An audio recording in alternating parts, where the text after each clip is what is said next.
En un minuto comenzamos. Esto se llama puntualidad inglesa.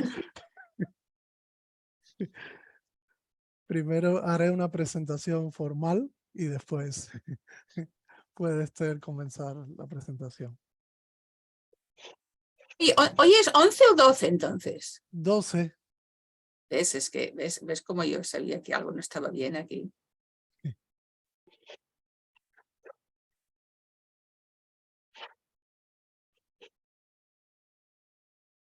Que regresé de Barcelona al 8 y ya lo tengo todo de arriba para abajo. Eso es el jet lag. Un poquito, sí.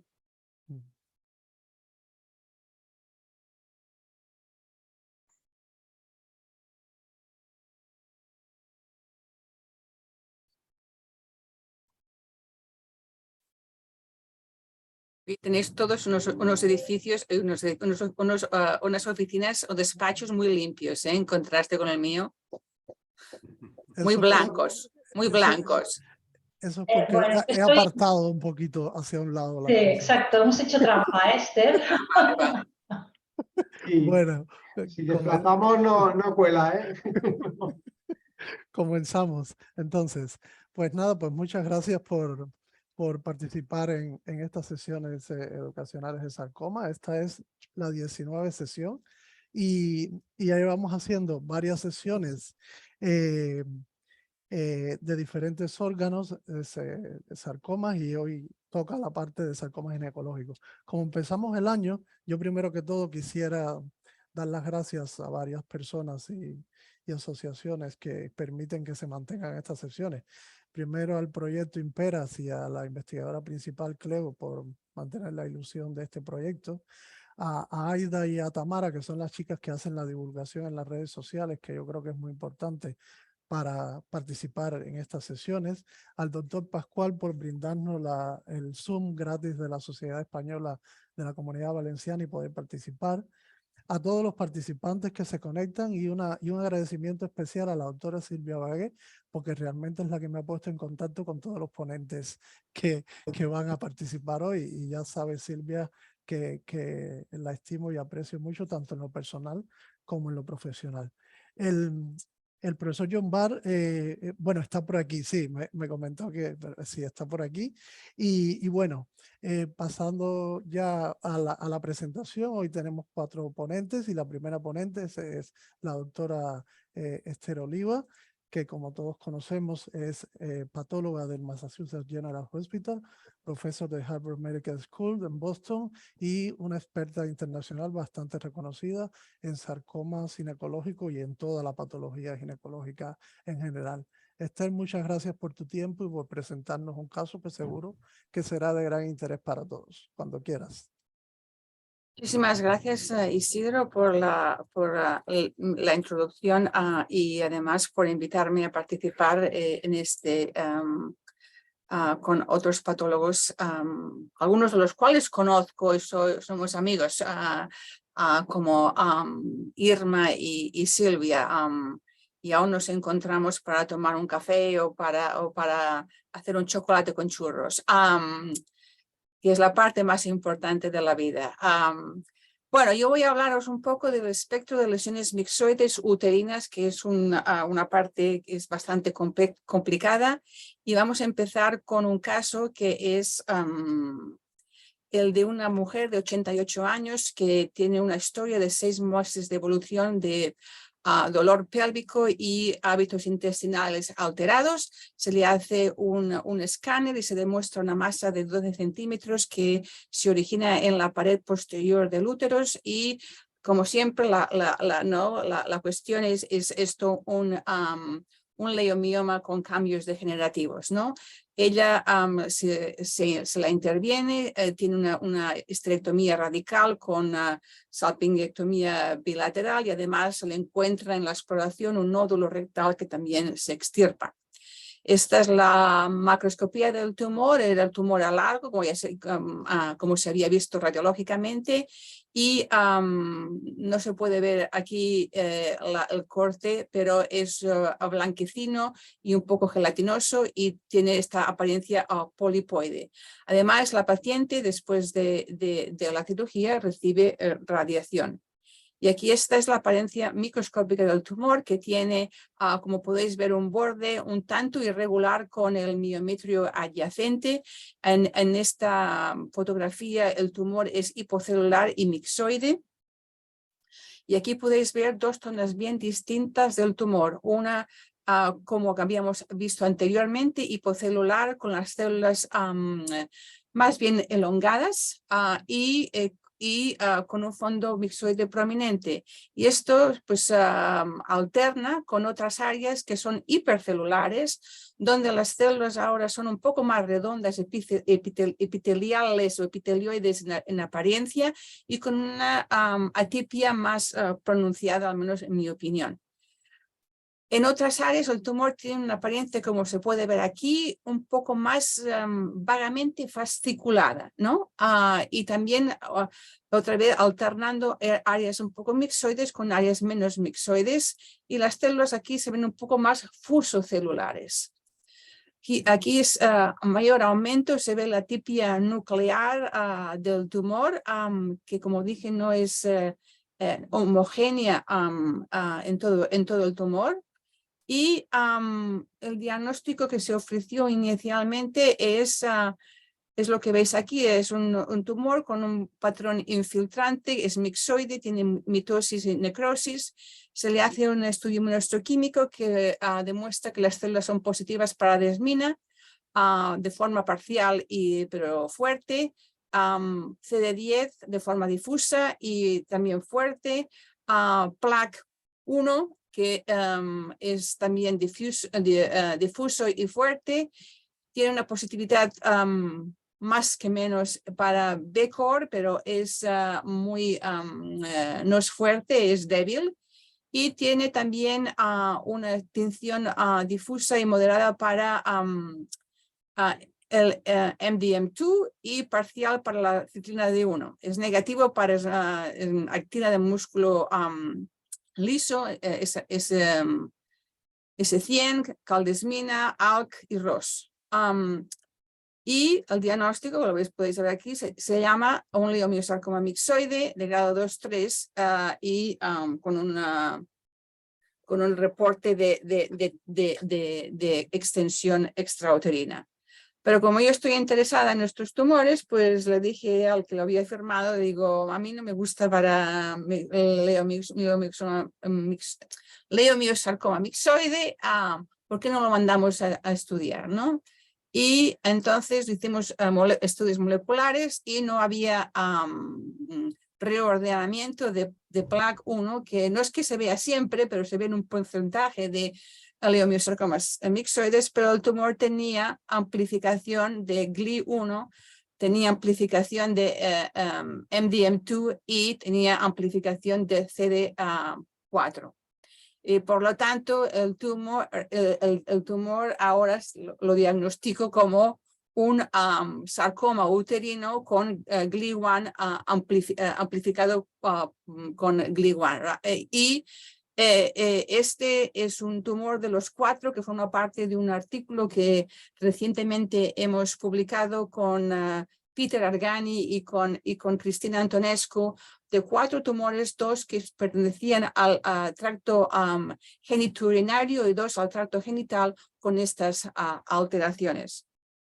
Y cuando miramos a los tumores que tienen que están relacionados con el gen GLI1, vemos que estos tumores tienen un fenotipo pericítico con diferenciación de tipo muscular y los genes que están fusionados con el GLI, pues los tenéis aquí escritos. Primero, estos tumores se llamaron pericitomas, ¿no? que tenían la translocación 7-12, pero después se ha visto en otros tumores, el fibromixoma plexiforme, gastroblastoma, después han aparecido los tumores epitelioides malignos que tienen reordenamientos o amplificaciones del gen GLI1, y después han aparecido pues, los que nosotros publicamos recientemente. Y hay en Virchow's Archive hay una publicación muy reciente con 10 casos y con una recopilación de la literatura de estos tumores, y que incluye algunos también en el tracto genital femenino. Estos tumores ocurren en su estudio eran más hombres que mujeres, pero en general cuando mides la literatura el porcentaje es más o menos equiparable para hombres y mujeres. La localización más frecuente es la cavidad oral, y entre ellos sería la lengua, pero también se ven en el estómago, en el cervix, pero también se han descrito en el ovario. El nuestro, de hecho, es en el cuerpo uterino, y en otras localizaciones. La mayoría son epitelioides, pero uno de ellos se describe en este estudio como fuso celular. Tienen una red capilar importante y son variablemente positivos para la S100 y son difusamente positivos para la CD56. En estos tumores, en general, cuando los miramos, hay más frecuentemente fusiones de GLI1 que amplificaciones. Y cuando hay una amplificación, como ocurrió en nuestro caso, se ven amplificaciones de MDM2 y CDK4. El pronóstico no se sabe demasiado de estos tumores, pero algunos de estos tumores están asociados a recidivas, como diría mi jefe de servicio en Barcelona, el doctor Jaime Prat. No son recurrencias, son recidivas. Y se presenta se consideran que son tumores de bajo potencial maligno. Son malignos, pero no altamente malignos. Y esto me lleva solamente un poco a hacer un diagnóstico diferencial, ¿no?, de los tumores en el útero que pueden ser mixoides. En el pasado creo que teníamos una lista muy corta de estos tumores, ¿no? Era básicamente los tumores musculares y aquí se acababa la lista. Ahora vemos que, bueno, puedes tener un cambio mixoide en un leiomioma que sea convencional, más frecuentemente durante el embarazo o asociado a un cambio apopléctico con el tumor. Y cuando hablamos de tumores mixoides musculares, pues siempre yo os digo que by default tienes que considerar que sea un leiomiosarcoma, porque los leomiomas mixoides son rarísimos, ¿no? Pero en el diagnóstico diferencial tenemos el tumor inflamatorio miofibroblástico, que antes no conocíamos, los tumores del estroma endometrial, que tanto de bajo grado como de alto grado, que pueden ser mixoides. Y después ahora tenemos un número increíble de otros tumores que pueden ser mixoides en el útero, y aquí me olvidé de poner el NTRK, porque tenemos el radiomiosarcoma embrionario, el liposarcoma, el tumor solitario fibroso, el tumor de vaina nerviosa maligno, los sarcomas relacionados con el gen GLI1, y recientemente el grupo del Brigham, como os enseñaré, ha descrito una serie de 15 casos de NTRK sarcomas, y uno de ellos tenía cambio mixoide. O sea que cambio mixoide pues, se puede ver en muchísimos tumores. Y después hay un cambio que no se relaciona con un tumor, que es lo que se llama mixoidosis, o cambio mixoide en el músculo, y que se puede relacionar con el síndrome de Carney o con neurofibromatosis. Es importante tenerlo en la mente como para recordarlo. Este es un leiomioma mixoide, pequeño, bien circunscrito, no tiene que tener atipia, no mitosis. Por tanto, el muestreo es esencial en estos tumores. Y esto contrasta con el leiomiosarcoma mixoide, que tiene frecuentemente una superficie gelatinosa, pero puede o puede no ser bien circunscrito. Tenemos aquí la apariencia del tumor, el cambio mixoide es variable. Para mí, yo tengo, lo considero mixoide cuando tiene el tumor más de un 30% de componente mixoide, pero podéis ver que esto varía mucho de observador a observador, de alguna manera. Es más difícil de hacer el diagnóstico de leomiosarcoma mixoide en comparación a los otros leomiosarcomas. Y esto es porque algunos de ellos son muy blandos desde el punto de vista citológico, ¿verdad? Y si no tienes atipia citológica y no tienes necrosis, pues tienes dificultad para hacer el diagnóstico de leomiosarcoma. Y algunos de estos pues tienen una positividad limitada para marcadores musculares. Entonces, otra vez, aunque la gente se olvida de esto, el muestreo de los tumores es importante, ¿no? Este es un tumor que tuve yo cuando yo estaba on call, ¿no? Como residente mayor en el Mass General Hospital. Y lo que hacemos todos, ¿no? Mirar a gran aumento, y a gran aumento no veía ninguna atipia, no encontraba mitosis. Yo pensé, ¿cómo llamo esto, no? ¿Cómo llamo esto? Y el bajo aumento me está dando el diagnóstico, ¿no? Esto es un tumor que está infiltrando el miometrio. Esto tiene que ser un tumor maligno. El tumor estaba creciendo en la vena cava. Esta es la apariencia que algunos de los leomiosarcomas mixoides van a tener. Entonces, si tienes necrosis o tienes atipia citológica, tienes el diagnóstico del tumor. Pero como os he dicho, en muchos casos eso no ocurre así. Y entonces tu diagnóstico se basa en el cuento de mitosis, ¿no? En el contagio de mitosis. Y hemos visto en el grupo del Brigham nosotros que tumores con menos de 2 mitosis por 10 campos de gran aumento pueden tener recidivas. Se deben considerar como leomiosarcomas mixoides. Algunos de estos tumores tienen reordenamientos en el gen PLAG1, pero no hay ninguna característica histológica que los haga distintos de aquellos que no lo tienen. Y positividad para este anticuerpo se ve en un 50% de los leomiosarcomas mixoides, pero un porcentaje menor tiene el reordenamiento. Pero tenéis que recordar que la tinción es positiva también en otros tumores que no son de estirpe muscular. Y en general no hay mutaciones que sean características de estos tumores. Y este es un tumor que cuando yo era más joven diagnostiqué como un leomiosarcoma mixoide, pero ahora que sabemos que esto es el tumor muy inflamatorio miofibrolástico existe, esto es lo que este tumor de hecho fue. Que también pueden ser muy mixoides, tienen un tamaño variable. El componente mixoide puede variar muchísimo de un tumor a otro y de una área a otra. Además, tienen un componente compacto que recuerde a la apariencia de un tumor muscular. Característicamente, puedes tener estas células como que me recuerdan a células ganglionares. A veces tienes células de Touton. Y el componente inflamatorio que también puede variar de caso a caso y de área a área.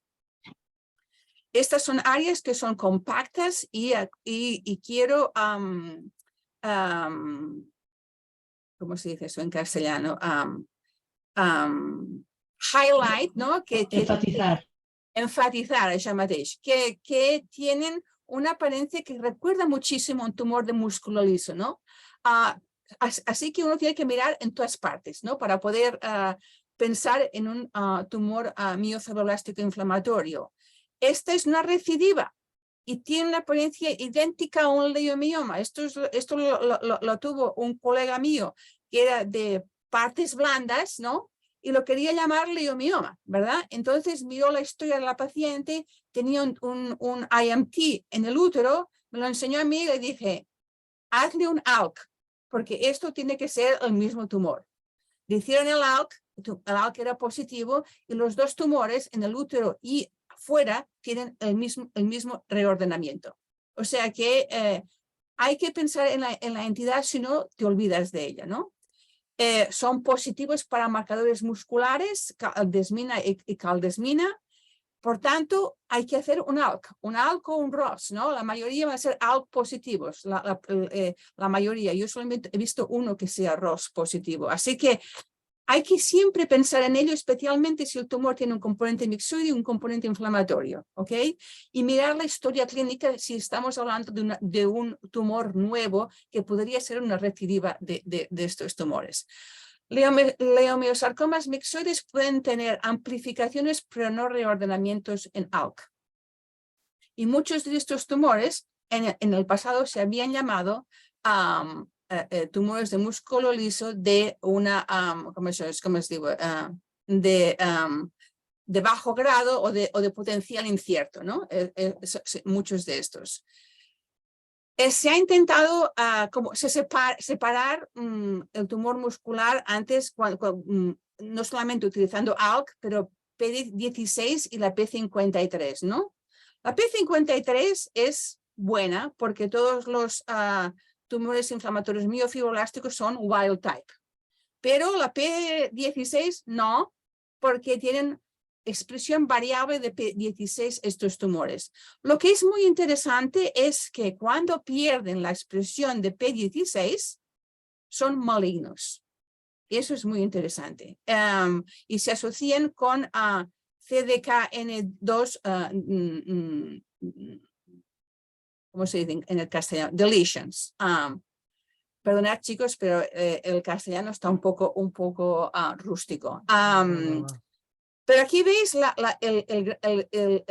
positividad para P16, ¿no? Puede ser parcheada, puede ser difusa o puede ser ausente. Es ausente y creo yo que cuando es también difusa, estamos haciendo un artículo nosotros ahora, eso es indicativo de que el tumor va a recidivar, va a ser maligno, ¿ok? Y estos son los criterios que utilizamos de malignidad, o más de 7 centímetros, necrosis, atipia aparente, actividad mitótica también aparente, pero no hay un número, e invasión linfovascular.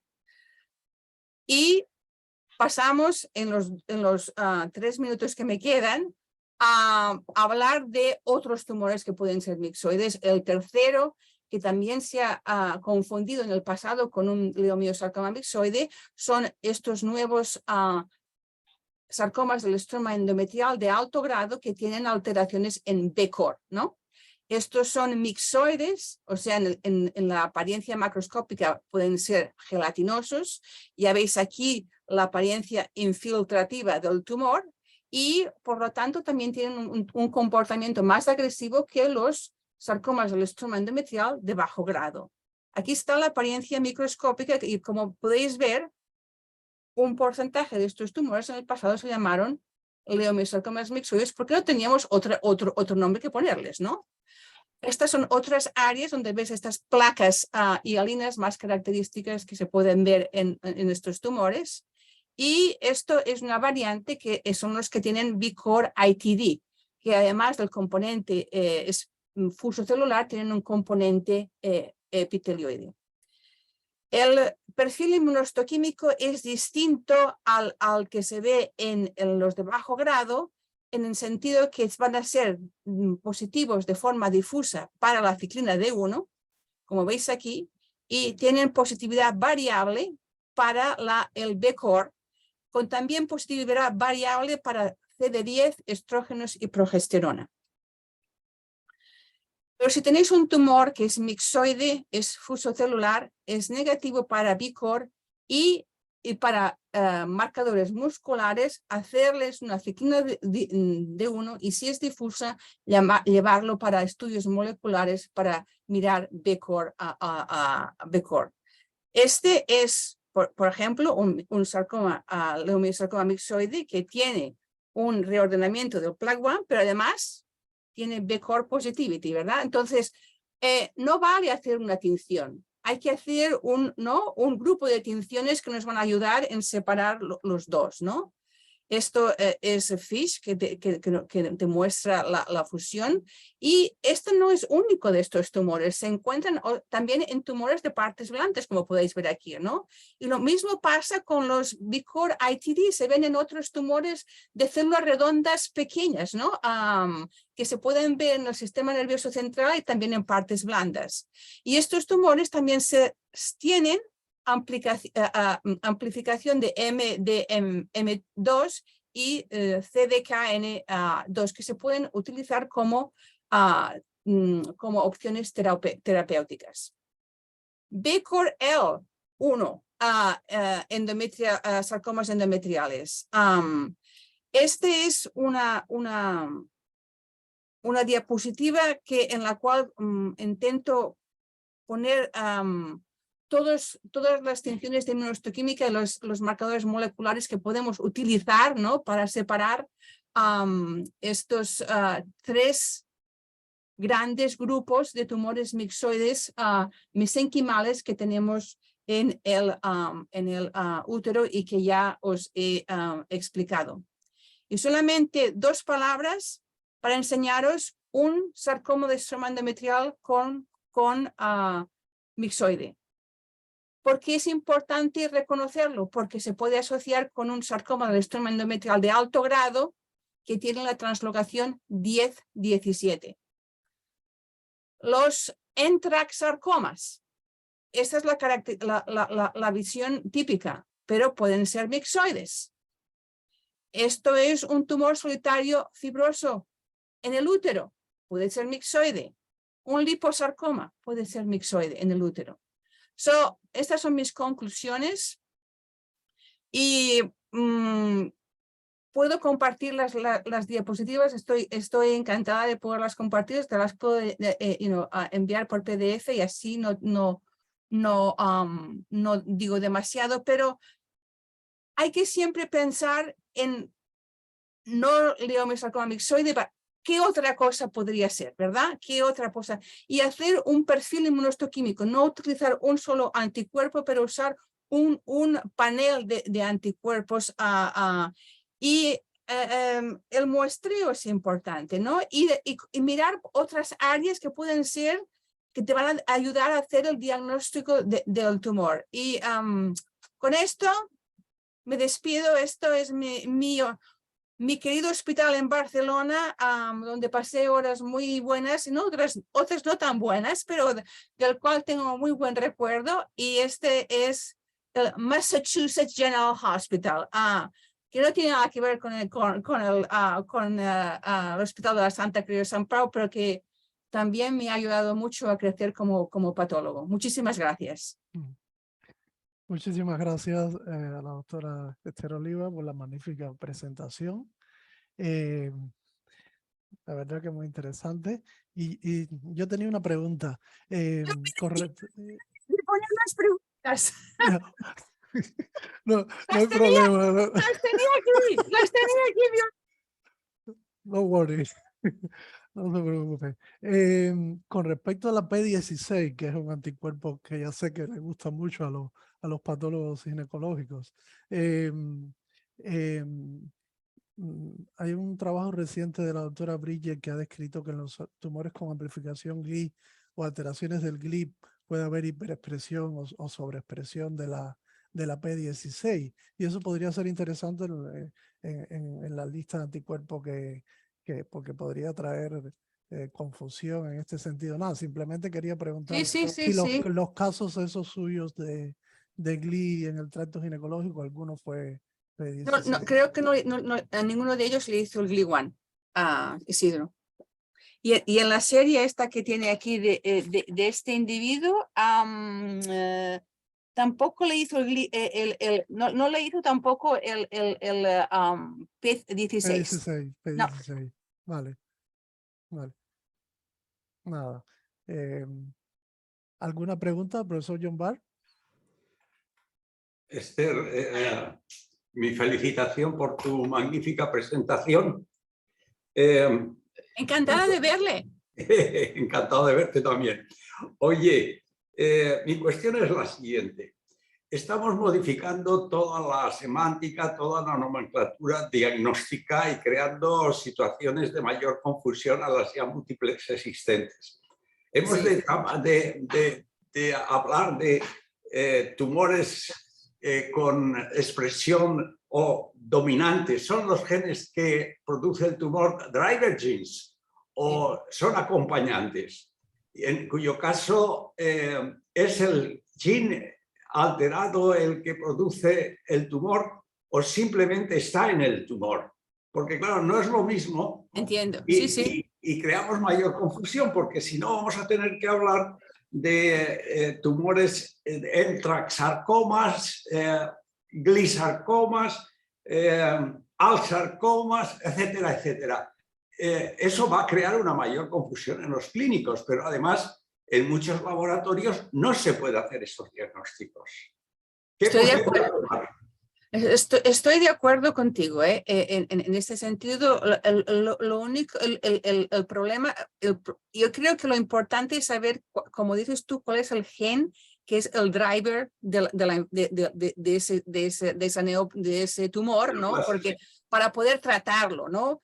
Y esa es yo creo que es la intención, ¿no? Porque, por ejemplo, en entraxarcomas, ¿no? Son tratables, ¿no? Con target therapy, ¿no? Pero la verdad es que la mayoría de, como dices tú, de laboratorios no tienen estos tools diagnostics, ¿no? Para poder hacer todo esto. Yo continúo diciendo, la primera cosa es que el clínico de momento para la mayoría tampoco tiene un tratamiento que sea distinto para la mayoría, ¿no? Los tratan, en la mayoría de casos los tratan de la misma forma. Eso es una cosa. La segunda cosa es que yo creo que aún la mayoría, en mi opinión, se pueden diagnosticar sin molecular. Yo creo, en mi opinión. Pero vas a encontrar gente que te va a decir que todos los sarcomas deben ser estudiados de forma molecular. Y yo creo que no es necesario, pero ¿quién tiene más fuerza en el campo médico en estos momentos? ¿Los médicos o las farmacéuticas? Las farmacéuticas. Y ellos son los que están de alguna manera, ¿no? Diciendo esto es personalized therapy, eso es personalized medicine, ¿verdad? Y si yo sé el gen específico que te va que tiene tu tumor, yo lo puedo tratar de una forma distinta. Entonces, son dos partes de la ecuación que son a veces difíciles de reconciliar, ¿me entiendes? Pero yo en mucho estoy de acuerdo contigo que estamos complicando la situación, en mi opinión. Fíjate que en el GLI que es presentado hay imágenes tan heterogéneas que puede ser desde un sarcoma fusocelular hasta un hemangiopericitoma o un gliosarcoma. Entonces, el patólogo, ¿qué hace? Pensar que eso puede ser un GLI. Nosotros acabamos de publicar, yo creía que Isidro iba a comentarlo, 2 casos de GLI positivos sarcomas de células redondas, hemangiopericitoma-like en dermis. Con un Dermis. Sí. Sí, Entonces, sí. ¿hay que hacer el GLI a todos los sarcomas? ¿Cuadra? Si no te cuadra, entonces sí, pero si te cuadra, no, yo no lo haría. Yo no lo haría. Importantes. Y, Muchas gracias y enhorabuena.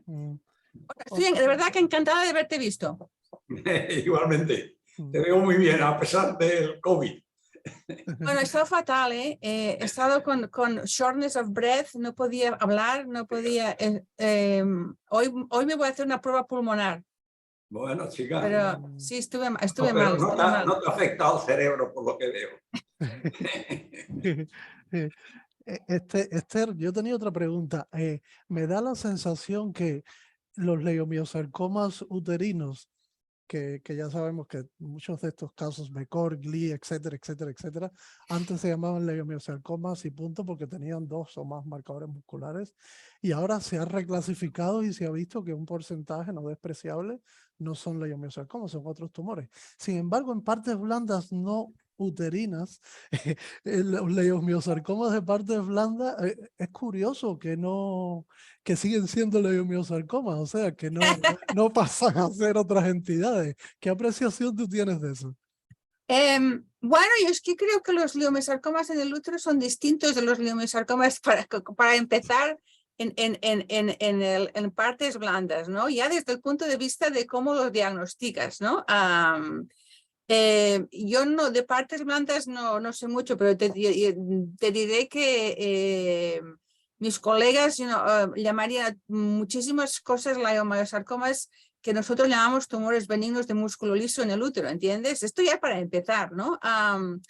Y bueno, yo creo que a lo mejor nosotros vamos un poco detrás de vosotros. Vosotros ya sabíais que existían los tumores inflamatorios miofibroblasticos, vosotros ya sabíais que existían otros, ¿me entiendes? Otros tipos de sarcomas y nosotros en esto vamos detrás. Vamos detrás y ahora es cuando empezamos a aplicarlo más y a ver más tipos de tumores distintos. Quizás es por eso que a lo mejor si tú hubieras sido, yo qué sé, 15 años atrás para tus leiomiosarcomas mixoides, a lo mejor ahora tendrías más IMTs, ¿me entiendes? Pero creo que es que en el tiempo nosotros vamos por detrás de vosotros. ¿Más preguntas, comentarios? Cualquiera que quiera hacer una pregunta en directo, por favor.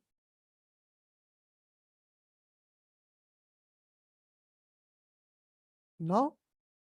Pues nada, Esther, muchas gracias por tu tiempo, por la fantástica presentación y te invitamos a seguir en nuestra sesión para escuchar a los próximos ponentes. La siguiente ponente es la doctora Irma Costa, es patóloga del Servicio de Patología del Pare Taulí Hospital Universitario Pare Taulí de Sabadell, Barcelona. La doctora es también patóloga experta en patología ginecológica y en sarcomas ginecológicos y nos complace mucho tenerla. Muchas gracias, Irma, por estar de acuerdo en presentarnos un caso y puedes compartir pantalla y empezar cuando quieras.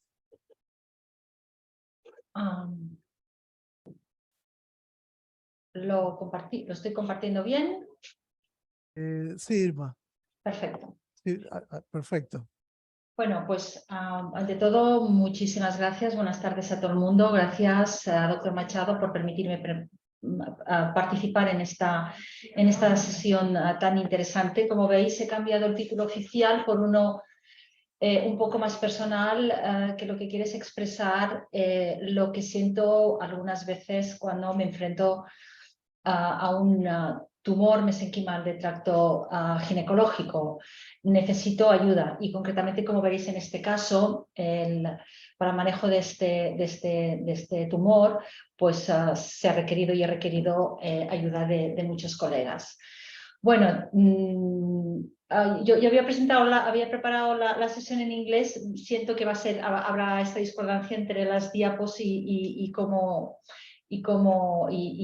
la parte oral, ¿no? Pero bueno, ya veo que Esther también lo ha hecho, con lo cual me siento más tranquila. Bueno, el caso se trata de una mujer de 59 años de edad que consulta por un sangrado posmenopáusico y que en la ecografía transvaginal se observa una masa sospechosa de 11 centímetros de diámetro dentro del miometrio, por lo que se le practica una histerectomía con una salpingoforectomía bilateral.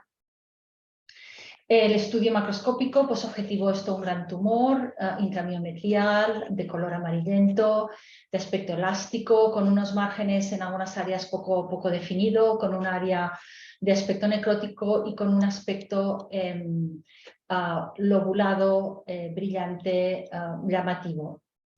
El estudio histológico pues demostró la presencia efectivamente de imágenes claras de invasión del miometrio adyacente por esta tumoración en forma de estos grandes nódulos de células extremadamente densos, constituidos pues, por células que se disponían en un patrón cordonal, en un patrón trabecular, en el que ya destacaba este fondo mixoide que se observaba en todas las secciones de la tumoración.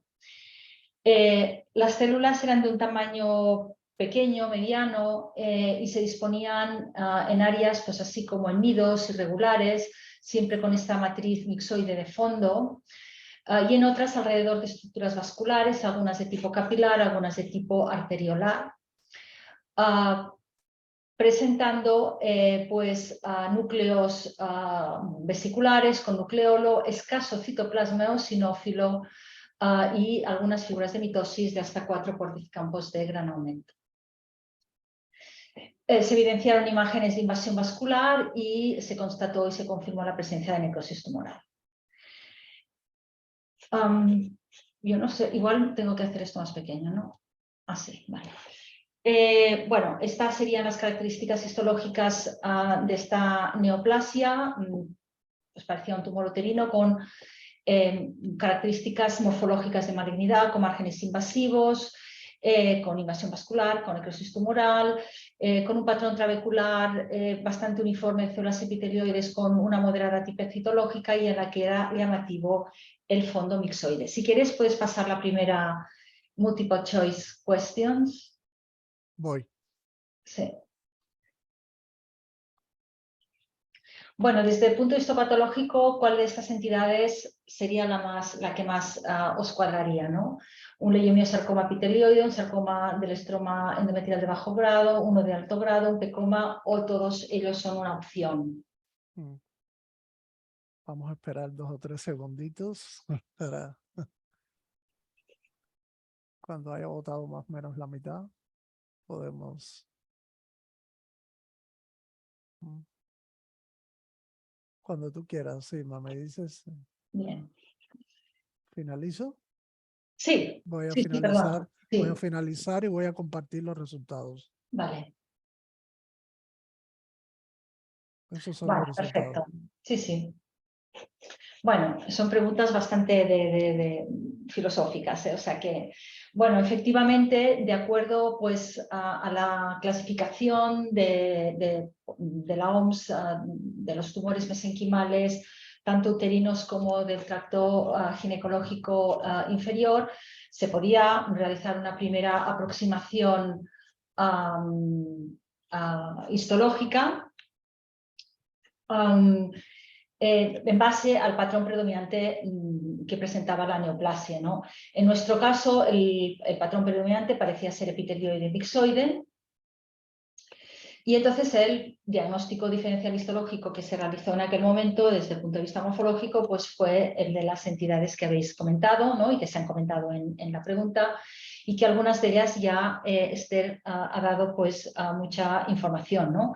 Un leiomiosarcoma epitelioide o mixoide, un sarcoma del estroma endometrial de bajo o de alto grado, alguno de ellos al menos, un tumor de cordones sexuales, perdón, un tumor uterino que recuerda a los tumores de cordones sexuales del ovario, un pecoma o un sarcoma indiferenciado del útero con un patrón uniforme. Otros, como un tumor miofibrolástico inflamatorio, parecían menos probables.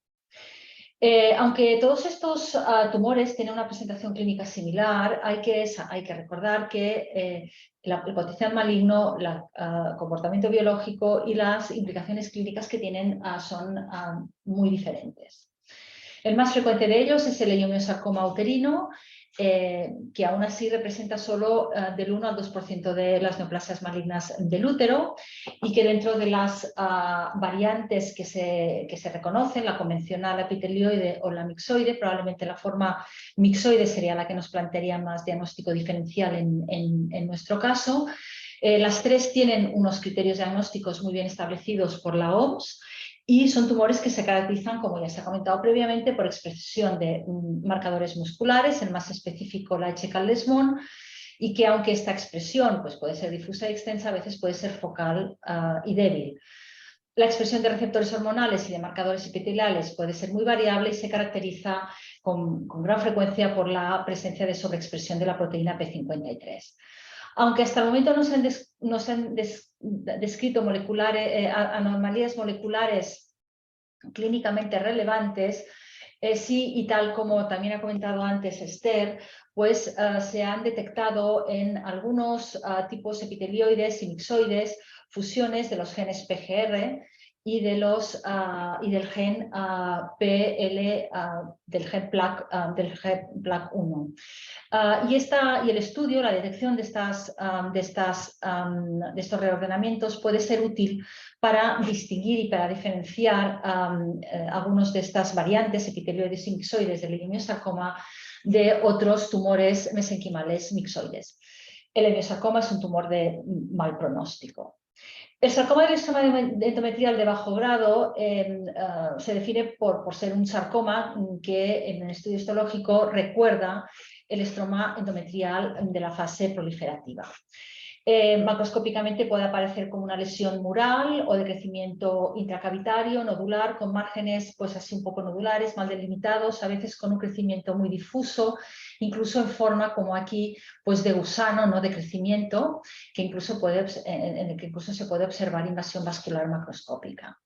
Se caracteriza histológicamente por esta red arterial delicada de arteriolas, por esta infiltración en forma de lengüetas del miometrio adyacente, por imágenes de invasión linfovascular, por escasa actividad mitótica y se reconocen unas variantes representadas por fenómenos de metaplasia en forma de músculo liso, de cordones sexuales, glandulares o cambios mixoides, que pueden llegar a plantear algunos de ellos diagnósticos diferenciales con otros tumores mesenquimales, como podría ser en nuestro caso, y como muy bien ha dicho Esther en su presentación en la última diapositiva, la forma mixoide con otros tipos de tumores mesenquimales mixoides del útero.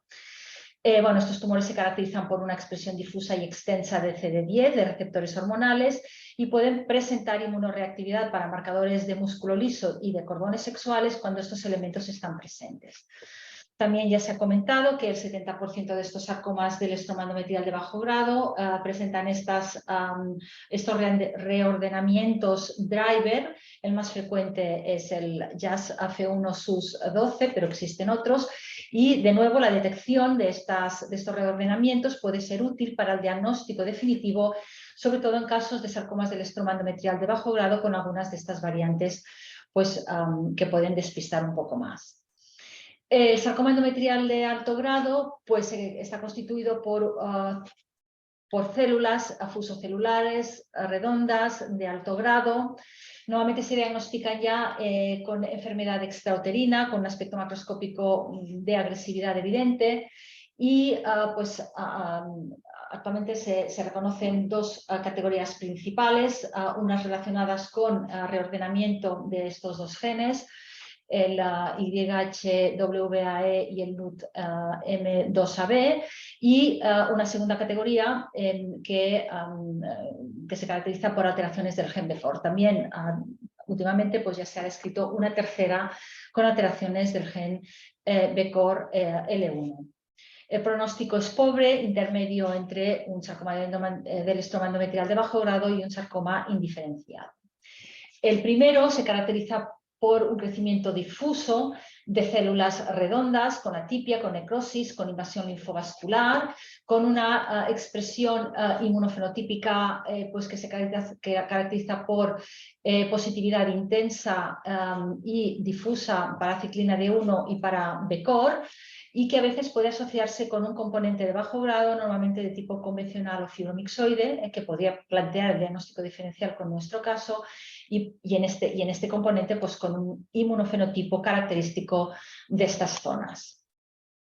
El segundo tipo de sarcoma del estroma endometrial de alto grado, que se define por alteraciones de BECOR, pues puede presentar o translocaciones de este gen BECOR o duplicaciones en tándem del propio gen. Ambos tienen un aspecto macroscópico agresivo con áreas necróticas y hemorrágicas, un aspecto histológico que también ya se ha definido previamente, pues de crecimiento difuso de células redondas con un fondo mixoide, que en áreas puede ser muy extenso, con este crecimiento del miometrio adyacente también en forma de lengüetas, y con un inmunofenotipo que varía un poco entre las dos formas, con una expresión mucho más intensa para CD10 en la forma de translocación del gen, y en cambio con mucha más expresión de ciclina D1 y de BCOR para la forma de duplicación en tándem del gen BCOR. Bueno, esta imagen me la cedió Esther Oliva del estudio pues, molecular, en este caso de un break apart, de un fish break apart, en el que se demuestra la translocación de los dos genes en el caso de los BCORes translocados. En el caso, al final, pues muchas veces lo que es determinante es un estudio pues, definitivo de secuenciación de ARN mensajero. El UTROSC es un tumor que fue descrito en 1976 por Clement Scully como un tumor uterino que presenta patrones morfológicos que parecen o que recuerdan a aquellos de los tumores de cordones sexuales del ovario. Son poco frecuentes, aunque macroscópicamente se ven bien delimitados, microscópicamente muestran muchos de ellos ya imágenes de invasión del miometrio adyacente. Pueden tener una variedad de patrones, muchas veces más cordonal, más tubular, que recuerdan más a un tumor de cordones sexuales, a veces recuerdan más a un tumor de células de la granulosa del adulto, más sólidos, pues aquí con infiltración de glándulas, con algunas células con citoplasmas vacuolados, otras que recuerdan a células de Leydig. El estudio inmunohistoquímico es bastante polifenotípico, destacando pues, la expresión de marcadores de cordones sexuales, pero también pueden expresar marcadores epiteliales de músculo liso, receptores hormonales y una CD10 variable. Hasta hace poco no se reconocían pues, características moleculares en estos tumores UTROSC, pero pues, ya desde hace un año y en estos primeros estudios presentados por los doctores Dickinson y Croce, se describieron unas translocaciones recurrentes en estos tumores UTROSC que afectaban los genes NCOA2-A3, en este caso pues, se describieron fusionados con SR1 o con GREP1, y otros, y en este otro artículo, pues fusiones también del gen GREP1 con el ACTNN1. Todos los estudios moleculares realizados en el UTROSC no muestran alteraciones características de otros tumores mesenquimales característicos del útero o de cordones sexuales. El PEComa forma parte de la familia de las neoplasias mesenquimales constituidas por células epitelioides perivasculares que expresan marcadores de músculo liso y melanocíticos. Se caracterizan por este crecimiento de células eosinófilas, de células con un citoplasma eosinófilo o claro en nidos, con un núcleo pues redondo, con una trama vascular hemangiopericitoma-like, con variables mitosis, con presencia y que pueden llegar a presentar pues esto pigmento melánico y que característicamente muestran en el estudio inmunohistoquímico pues marcadores melanocíticos, el más sensible, el HMD45. Existen los criterios de malignidad, bien definidos también por la OMS, pues, que permiten catalogar a estos PEComas pues, como malignos.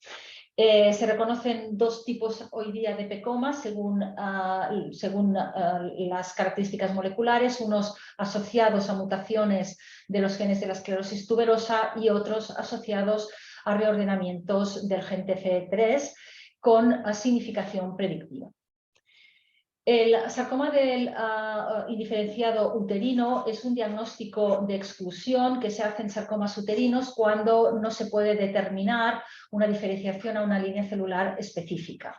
Son tumores también pues con características macroscópicas de agresividad, de invasividad y con enfermedad extrauterina en el momento del diagnóstico. Clásicamente se diferenciaban entre las formas uniformes y pleomórficas, pero el término de uniforme hoy en día se está pues, descartando, ya que muchos de estos sarcomas indiferenciados uniformes, pues cada vez más con los estudios moleculares, pues van dando lugar a entidades más concretas, más bien definidas, y que salen, por tanto, de este fondo de saco que podría considerarse el sarcoma indiferenciado del útero. Bueno, con estas premisas se realizó un estudio inmunohistoquímico en nuestro caso, con marcadores musculares, marcadores de cordones sexuales, marcadores melanocitarios, ciclina D1, marcadores epiteliales, marcadores del estroma endometrial y otros para descartar otras posibilidades que no estaban tan contempladas en el diagnóstico diferencial histológico. Todos los marcadores musculares de cordones sexuales, el CD10, la ciclina D1 y los marcadores epiteliales fueron negativos, observándose únicamente inmunoreactividad para vimentina, CD99, receptores hormonales y una Ki67 positiva en el 30% de las células tumorales. El resto de marcadores también fue negativo y, por tanto, este inmunofenotipo no era consistente con las formas específicas descritas de tumores mesenquimales, con lo que, bueno, nos quedábamos con este sarcoma indiferenciado, ¿no?, uterino, que de alguna forma nos comportaba tener que excluir alguna forma o algún tipo de reordenamiento de transcritos de fusión. Si quieres puedes poner la segunda diapositiva, Isidro. Enseguida.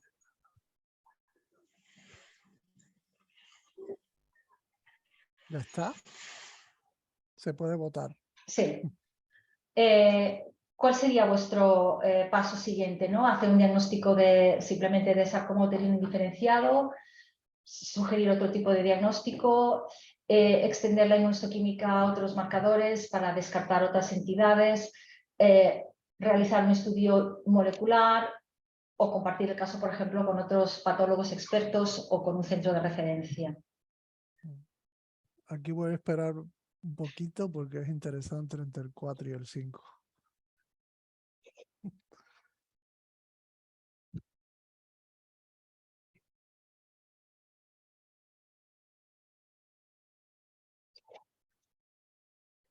Ya ha votado el 50%.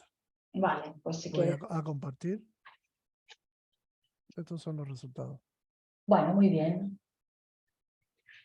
Perfecto. Bueno, pues la mayoría, pues esto, ¿no? Realizar un estudio molecular.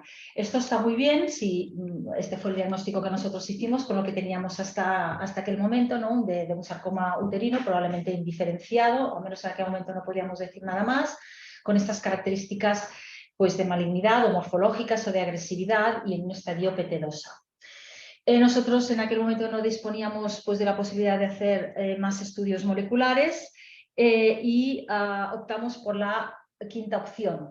Yo tengo la suerte de tener como colegas, pero sobre todo como amigas muy buenas, a dos patólogas expertas en sus campos, a la doctora Esther Oliva, que ya lo habéis podido comprobar, en el campo de la patología ginecológica, y a la doctora Silvia Baguén en el campo de la patología de partes blandas y hueso. Y entonces, bueno, este caso, pues en primer lugar se lo mandé a la doctora Oliva en su momento. Este es un caso del año 2019, y también paralelamente se empezaban ya a crear los centros de referencia para el tratamiento y el diagnóstico de los sarcomas, y nuestro centro de referencia es el Hospital de San Pablo. Pues la doctora pues, Valle pues, me permitió poder enviárselo también para realizar estudios moleculares adicionales. En aquel momento, también en el año 2019, la doctora Brunetti había presentado en un paper la evidencia de una translocación pues GREP1 NCOA2 en un sarcoma uterino que presentaba unas características morfológicas similares a la nuestra. Y Esther Oliva, que estaba súper al día de todo, pues pensó que valía la pena hacer no solo pues, estudio molecular con FISH de los genes más habituales, ¿no? Para descartar los sarcomas que ya en aquel momento eran claros, ¿no? Sino que también valía la pena hacer un FISH para descartar reordenamiento del gen GREP1, que efectivamente pues así se observó en este estudio realizado en Estados Unidos. Y paralelamente en el Hospital de San Pablo, el doctor Alberto Gallardo, pues ampliando el estudio diferencial a un sarcoma de Ewing, pues realizó un FISH para descartarlo y nos encontramos que había un reordenamiento del gen SS18, pero no del EWSR1. Y aprovecho para agradecerle pues haber pensado, haber hecho este fish y dejarme la imagen en la que se observa esta translocación.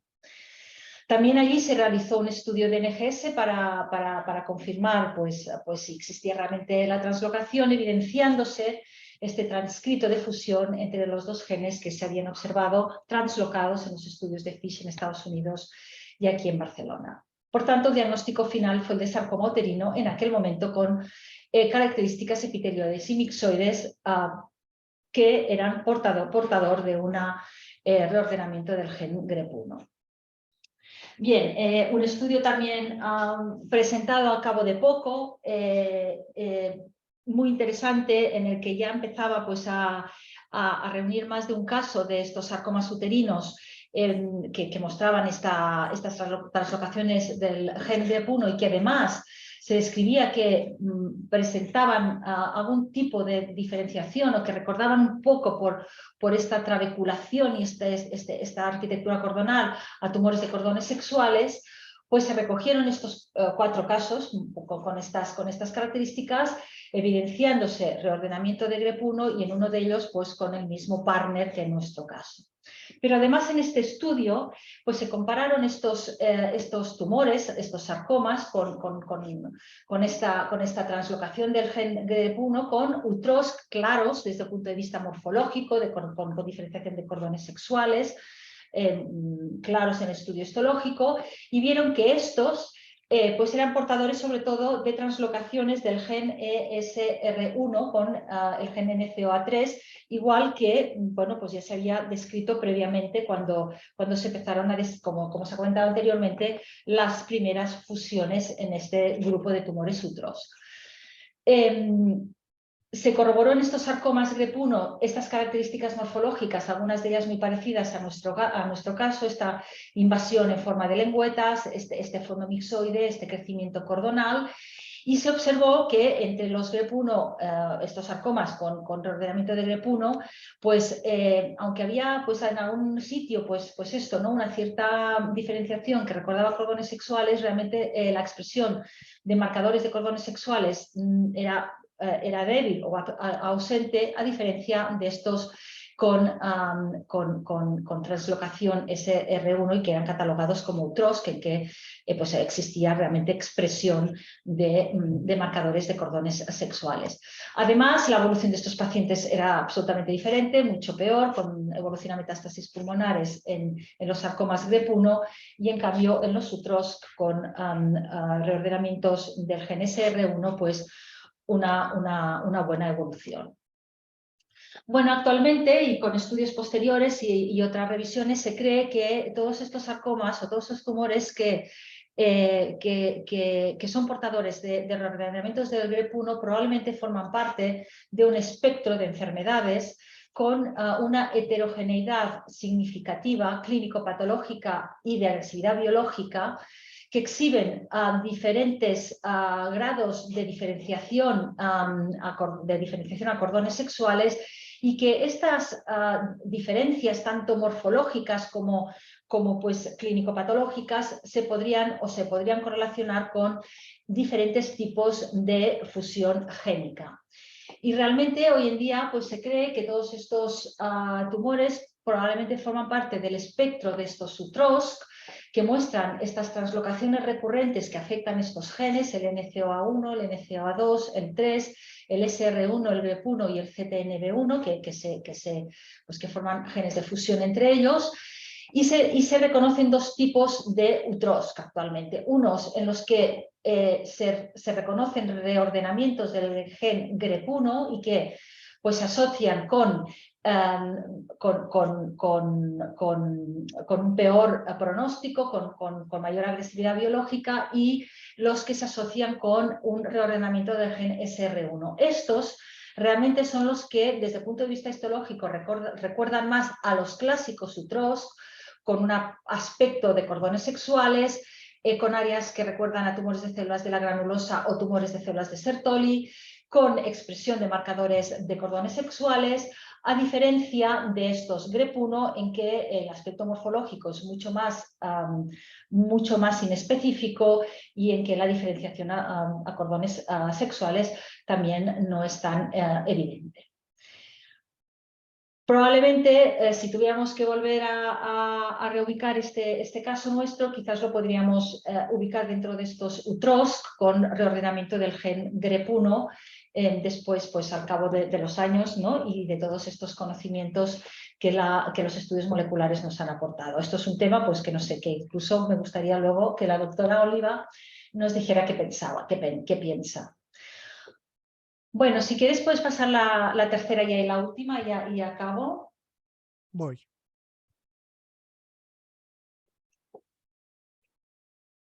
Bueno, ¿cuándo realizaríais una caracterización molecular en un tumor mesenquimal uterino? Siempre. Es imperativo para el diagnóstico en todos los casos.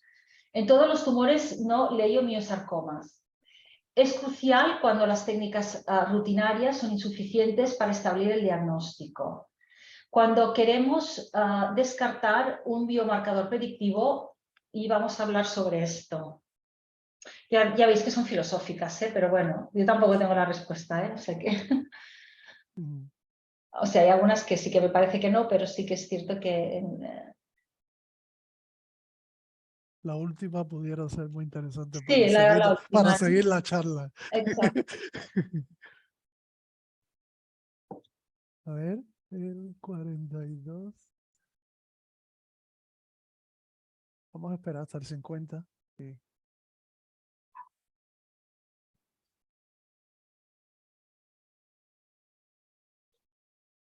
Vale, pues con el 50% voy a compartir los resultados.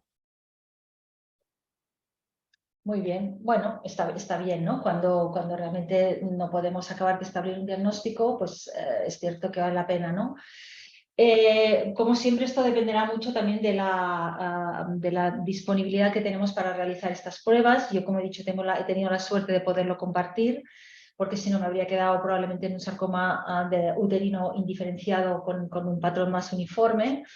Pero sí que es cierto que la mayoría de las neoplasias mesenquimales uterinas primarias, como ha dicho Esther, el diagnóstico se basa en características y en criterios morfológicos e inmunohistoquímicos, pero a veces estos criterios pueden ser superponibles o no consistentes, y en estos casos realmente los estudios moleculares nos pueden ayudar, ya que pueden reconocer estos genes de fusión específicos que hemos conocido. Tengo que decir que en aquel momento el Gli-Alperet aún no estaba descrito, que probablemente lo tendríamos que haber metido en el diagnóstico diferencial, y que pueden ser no tan solo diagnósticos, sino también, como se ha comentado antes, y como en algunos de los casos, como en un PEComa, no pueden tener valor predictivo, ¿no? Los estudios moleculares estos últimos años nos han permitido reconocer pues, formas de tumores mesenquimales como los asociados a déficit de SMARC4, los ENTRAC, como se ha comentado, pues, que nos han dado pues, la posibilidad de describir entidades, ¿no? Y ya, pues mi última diapositiva es esta. Yo realmente realizaría estudios moleculares y creo que deberíamos poderlos realizar, y por eso Imperas creo que es un proyecto que hay que agradecer y que tiene mucha utilidad en estos casos. Es excluir entidades, ¿no? que pueden incluirse en algunas de las variantes de los sarcomas del estroma endometrial de bajo grado, para diagnosticar sarcomas del estroma endometrial de alto grado con patrones morfológicos que sugieren alguna entidad, como los asociados a alteraciones de decor, por ejemplo, para confirmar el diagnóstico, para diagnosticar tumores mesenquimales uterinos que tengan unas características ambiguas, morfológicas y de inmunofenotipo, y sobre todo yo creo cuando realmente existe la posibilidad de descartar la presencia o de confirmar la presencia de un biomarcador predictivo. Y nada, con esto doy las gracias a todos vosotros, a mis compañeros también del Departamento de Patología del Hospital de Sant Pau, que sin su apoyo constante y sus conocimientos pues es imposible no ir avanzando en el conocimiento. Gracias. Muchísimas gracias, Irma, por tu excelente presentación y por este caso tan tan bonito. Yo quería hacerte dos preguntas, bueno, más bien comentarios filosóficos también y preguntas, que yo creo que cada día la vida nos demuestra más que la localización importa bastante, porque por ejemplo, yo tengo un sarcoma fusocelular en el útero o en partes holandas y pienso que pudiera ser un sarcoma sinovial y le hago un FIS de SS18 o un tumor en otro sitio y le hago un FIS de NR4A3 porque pienso que puede ser un condrosarcoma mixoide extraesquelético, y en dependencia de la localización el diagnóstico puede ser totalmente diferente, y tú lo has muy bien demostrado en este caso, que tenía el reordenamiento SS18 típico del sarcoma sinovial en un sarcoma uterino. Eso por ahí para empezar, o sea que la localización sigue siendo fundamental y clave para el diagnóstico. Y hay una pregunta que nos hace nuestro oncólogo ginecológico de aquí, que es que si debemos quedarnos tranquilos con un diagnóstico de sarcoma indiferenciado. A ver, el sarcoma, según todas las guías, y este es lo que yo tampoco veo tantos sarcomas indiferenciados, pero según lo que se aconseja es que ante el diagnóstico de un sarcoma uterino indiferenciado, sobre todo estos que muestran ese patrón uniforme, normalmente los sarcomas indiferenciados uterinos pleomórficos, que no muestran no muestran ningún tipo de diferenciación inmunofenotípica, Esther Oliva también nos puede ayudar en esto, pues en estos pues normalmente el pronóstico va a ser malo, va a ser un tumor que va a evolucionar y tiene mal pronóstico, y como también se ha dicho previamente, el tratamiento es muy parecido en todos los casos. Pero en estos casos en que hay este aspecto más monomórfico y en el que quizás sí que podríamos ir descartando algunas formas que pueden tener esta significación predictiva, valdría la pena hacer en todos ellos estudio molecular. Yo sí que lo creo. No sé qué es lo que sobre todo pues esto, ¿no? Descartar pues esto, un tumor en TRAC, uno de estos con aunque muchos de ellos ya morfológicamente te lo hacen sospechar, ¿no? Como los COL1A, que son bueno, tienen características morfológicas un poco más diferentes. No sé qué pensáis el resto, pero yo creo que siempre, que en estos momentos y con la disponibilidad de poder hacer un Archer en estos sarcomas debería hacerse. Esta es mi opinión. Pero entiendo que a veces no puede hacerse por lo que sea, ¿no? No sé, Esther, ¿qué piensas? Bueno, yo para mí un sarcoma indiferenciado, básicamente como ha escrito Irma en su presentación, y como yo también lo tengo escrito, pues es un diagnóstico de exclusión, ¿no? Y por lo tanto, primero tienes que intentar cuadrarlo en un tumor que los que tú conozcas, ¿no? Los que Irma llamaba que son monótonos, la mayoría de estos, de hecho, ahora se sabe que son sarcomas de estoma endometrial de alto grado con la translocación 10-17, ¿no? Y bueno, en general, ¿no? En general, bueno, se dice, al menos los chicos de partes blandas dicen, ¿no? Que cuando tienes un tumor que es monótono, ese es el que va a tener la fusión, ¿no? El que es pleomórfico no lo va a tener. Entonces, eso yo lo he aprendido de mis colegas. Entonces, bueno, pues eso es algo que te da para pensar, ¿no? Ya para enfocar tu diagnóstico diferencial de entrada, ¿no? Yo creo que lo que tú has dicho, Isidro, es muy importante, y es que pues nos estamos yendo de un lado del péndulo al otro, y ahora hay mucha gente que lleva los casos a laboratorios, ¿no? Que te dan un diagnóstico molecular sin de hecho, haber visto la histología del tumor, ¿no? Y tú, como estabas diciendo tú, pues yo he visto, por ejemplo, ¿cómo se llama este?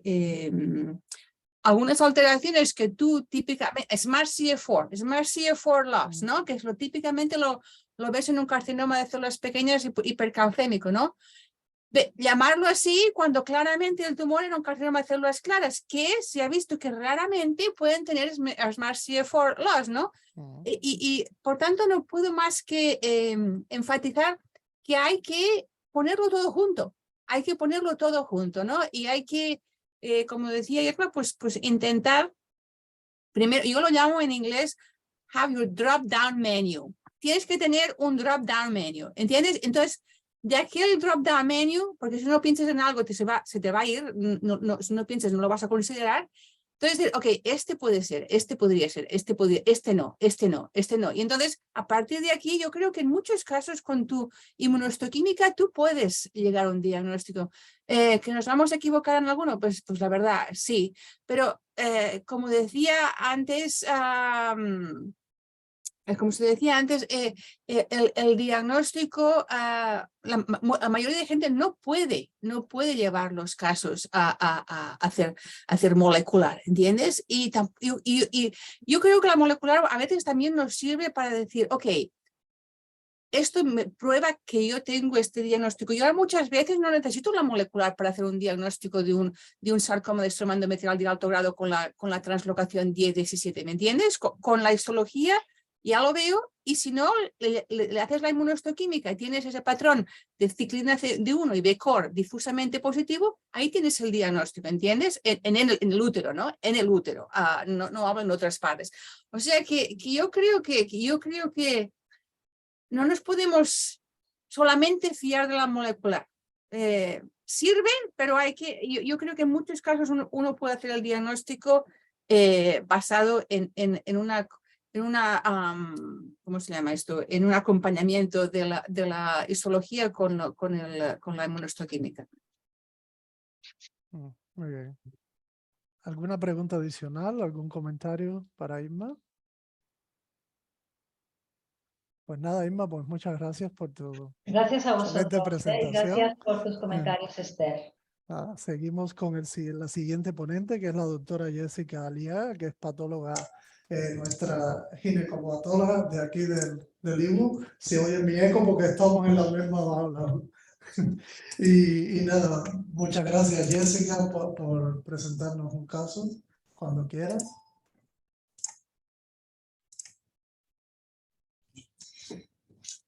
Muchas gracias por haberme invitado a esta sesión. Voy a presentar un caso que tuve hace unos meses.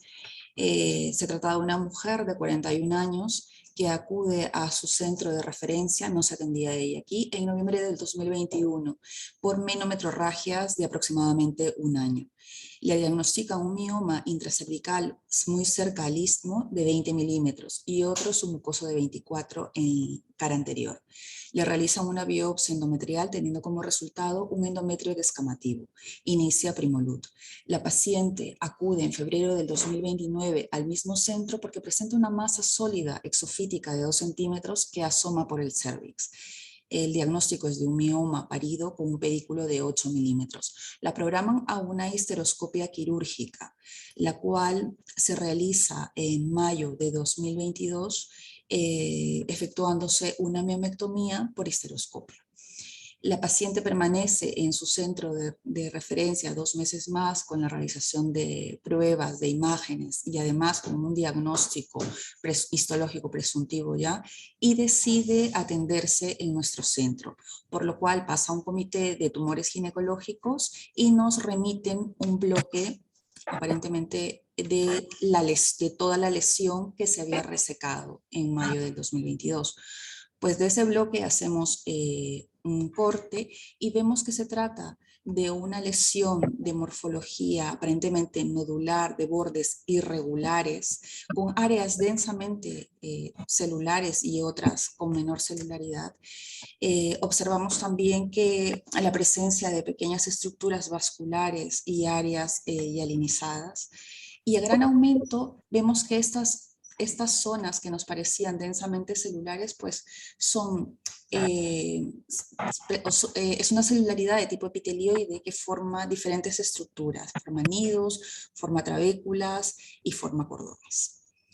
Entonces, simplemente con la hematoxilina eosina y viendo que esas estructuras en realidad ocupan casi la totalidad de la lesión que nos llegó a nosotros, pues, Isidro, ¿qué pensarían simplemente con la hematoxilina eosina? Que esto se trata de un nódulo del estroma endometrial. En realidad no se puede diferenciar muy bien la transición endometrio-miometrio, al menos en estos cortes. Piensan que se trata de un sarcoma del estroma endometrial de bajo grado con una diferenciación especial de tipo de cordones sexuales.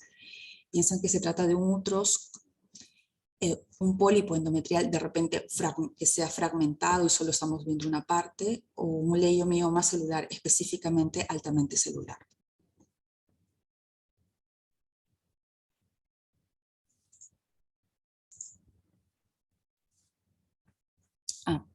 Pues bien. Ahí tienes los resultados. Pues bien, fue de esa forma más o menos el planteamiento diagnóstico que tuvimos.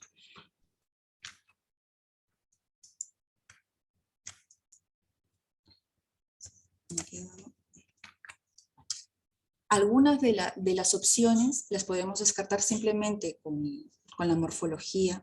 Las lesiones mesenquimales densamente celulares como un leiomioma celular o altamente celular, las podemos descartar por el tipo de celularidad que la conforma, con los núcleos elongados principalmente. En algunas zonas estos leiomiomas celulares pueden tener empalizada nuclear, recordando los cuerpos de Verocay, que más o menos se podrían tener un parecido a la lesión que, aunque no exactamente igual a la lesión que hemos visto anteriormente. Podríamos ver o podríamos pensar también en un leiomioma de tipo epitelioide debido a la arquitectura que se dispone en trabéculas, en nidos, en cordones, pero también lo diferenciaríamos por el tipo de celularidad, que es poligonal, con una tipia nuclear que es más marcada.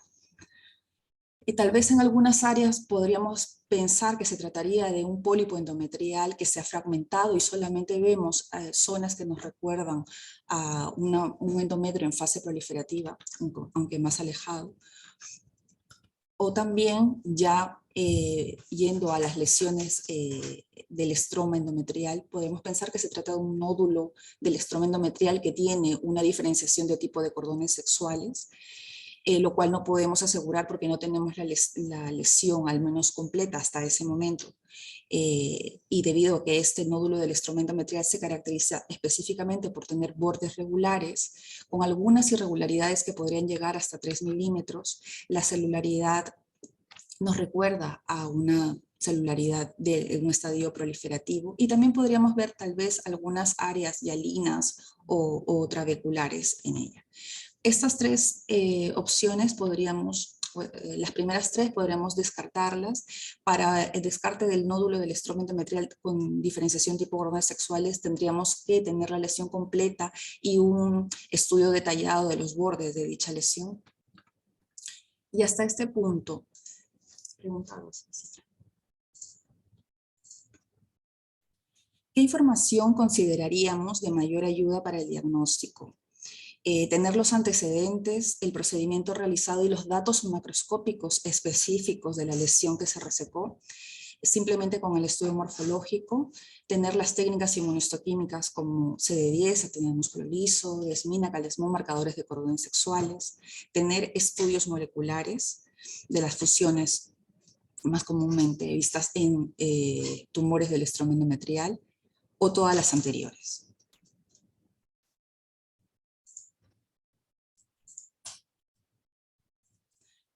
Muy bien, perfecto. Esto es una unión de todos de todas las opciones, es lo que nos permitiría llegar al diagnóstico final. Realizamos el estudio inmunistoquímico en esta muestra que teníamos y demostró tener una positividad difusa para CD10, era focalmente positivo para ciclina D1, mucho menos del 10%, presentaba positividad para marcadores epiteliales en el área de diferenciación de cordones sexuales, no así la carretinina e inhibina resultaron negativas. El único marcador de cordones sexuales que resultó positivo fue el WT1, realizamos también otros marcadores, sí que mostraron positividad para marcadores musculares, justamente en el área de diferenciación de cordones sexuales, y para receptores de estrógenos y progesterona. La paciente pasó posteriormente por la exploración ginecológica, la cual no resultó contributoria, los antecedentes de ella tampoco, y el informe de imágenes de segunda opinión tampoco, porque no observaban lesiones. En el centro de referencia a la paciente se le había realizado un estudio de extensión, el cual no mostraba lesiones a distancia. Entonces se decide hacer una histerectomía con doble anestectomía y nos llega a nosotros la pieza. A la apertura del útero vemos una lesión de aspecto polipoide ubicada en la cara lateral derecha uterina, rodeada por un coágulo hemático un poco cercana al istmo. Aproximadamente esta lesión medía 1.5, 1.3 centímetros. En el estudio histológico tenemos algunos cortes porque se encontraba fragmentada.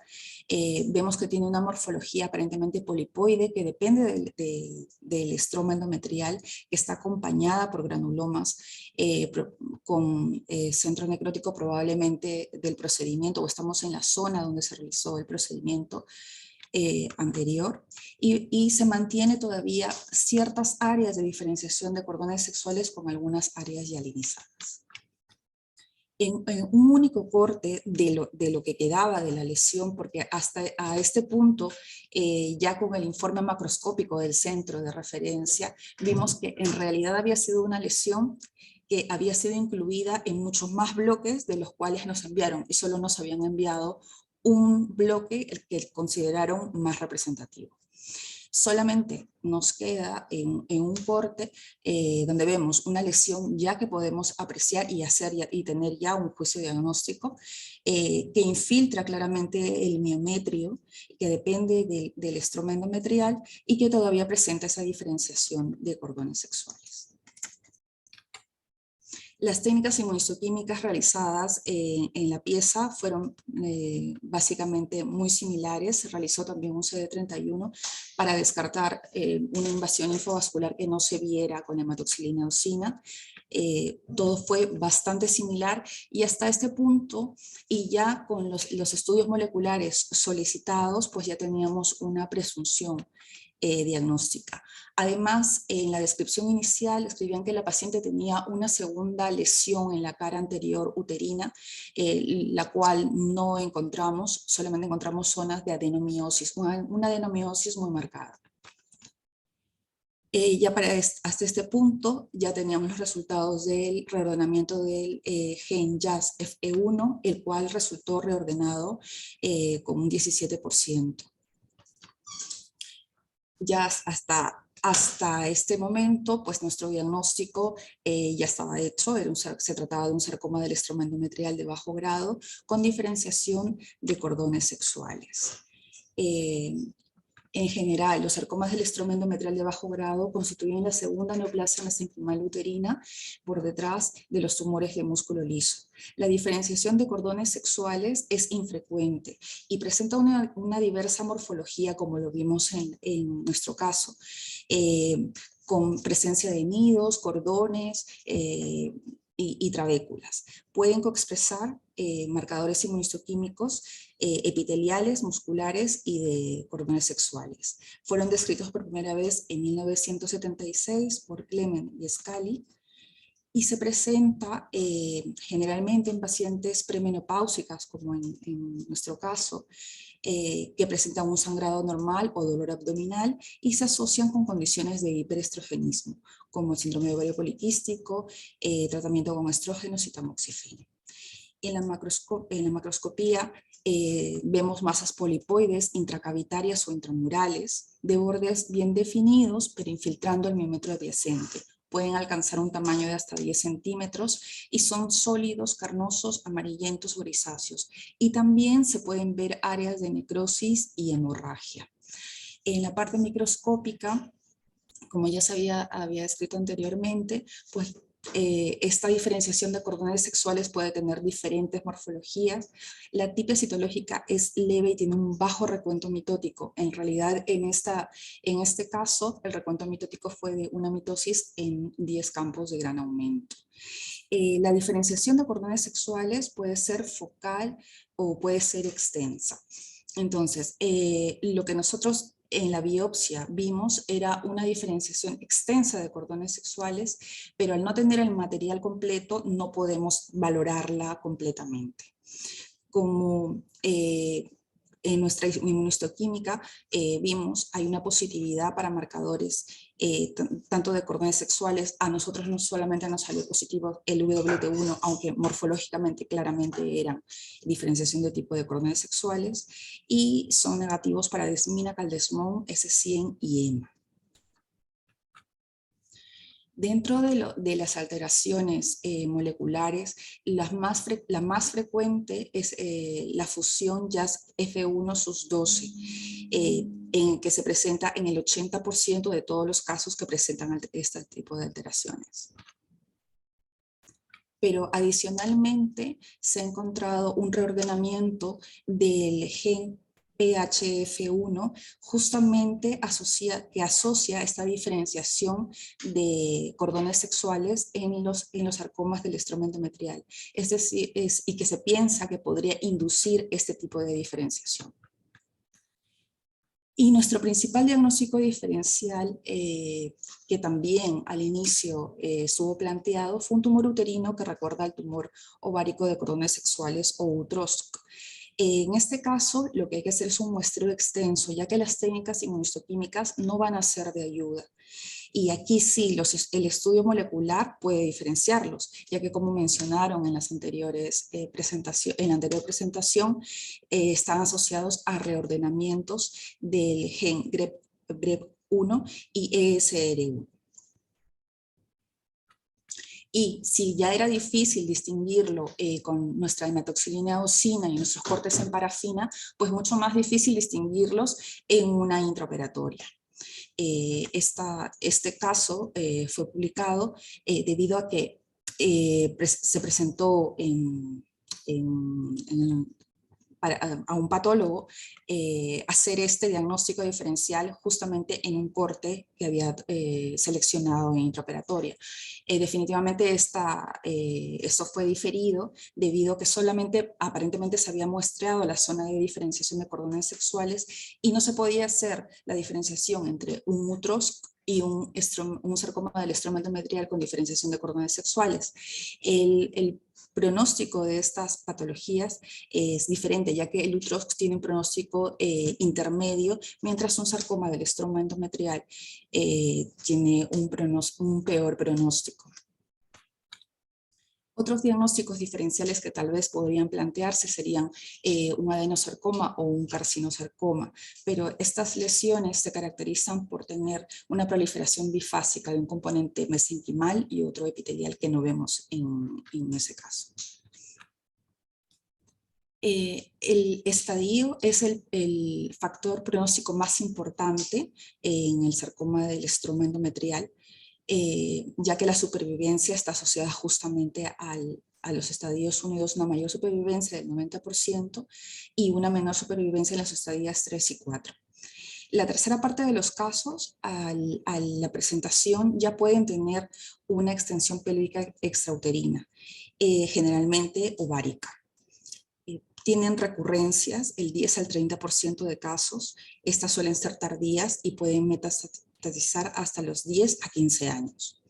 El tratamiento recomendado es la histerectomía con salpingo-oforectomía bilateral y la radioterapia y tratamiento hormonal ya delimitado para otros estadios. Gracias.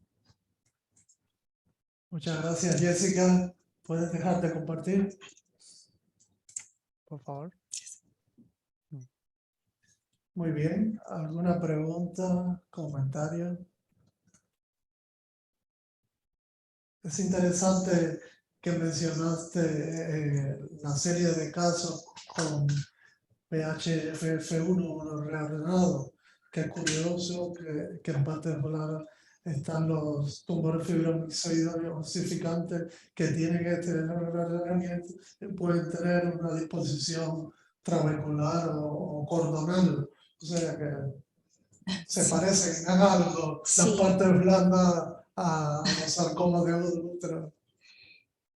En al menos los estudios que he podido revisar, o el estudio que he revisado, asocian este reordenamiento a una inducción a la diferenciación de cordones sexuales y un peor pronóstico también. Esther, ¿algún comentario? Solamente un par de cosas. El marcador WT1 no es específico de los cordones sexuales, también se ven en tumores de músculo liso, ¿no? O sea que no, esto no es específico lo que te quería decir. Dijiste que era positivo para la desmina, ¿no? Para algunos marcadores musculares, ¿o no tu caso?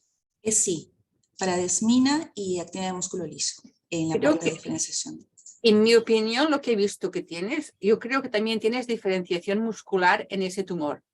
Y todo lo que tú estás describiendo como áreas hialinizadas es lo que nosotros empezamos a llamar como starburst pattern. ¿Entiendes? Que tiene, y no infrecuentemente esa diferenciación muscular se asocia con diferenciación a cordones sexuales. Y en el artículo que Emanuela De Angelo y Dr. Pratt están con PHF1, en ese artículo ellos tienen diferenciación, como tú muy acertadamente has dicho, tienen diferenciación característicamente a cordones sexuales, pero también se asocian a diferenciación muscular. Y creo que el tuyo tiene los dos. Sí, sí que se vio en la biopsia inicial, pero ya no en la pieza. En la pieza fue lo único que cambió. Sí. Tal vez porque no se veían, en la biopsia inicial había más de esa zona. Sí, exactamente. Sí. Muy bonito. ¿Algún otro comentario, pregunta?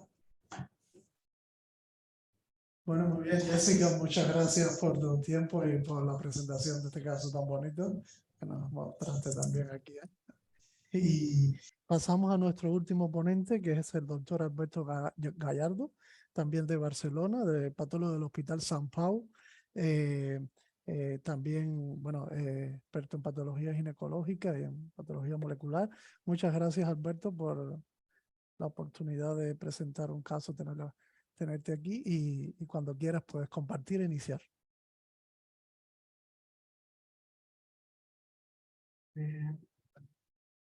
Hola, buenas tardes. Primero de todo, ¿veis la presentación? Sí, Sí, me oís, ¿no? sí. Bueno, pues primero de todo agradecer al doctor Machado y a la doctora Bagué presentar un caso en esta sesión que la verdad es que es muy interesante.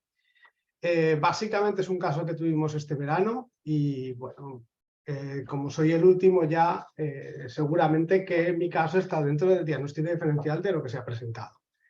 Bueno, se trataba de una mujer de 59 años de edad que no tenía antecedentes de interés, una hiperplasia nodular hepática, tuvo una menopausia a los 53-54 años y llega a urgencias por una metorragia de días de evolución. Refería que el año pasado había tenido otra pérdida similar, pero bueno, realmente no simplemente parecía eso.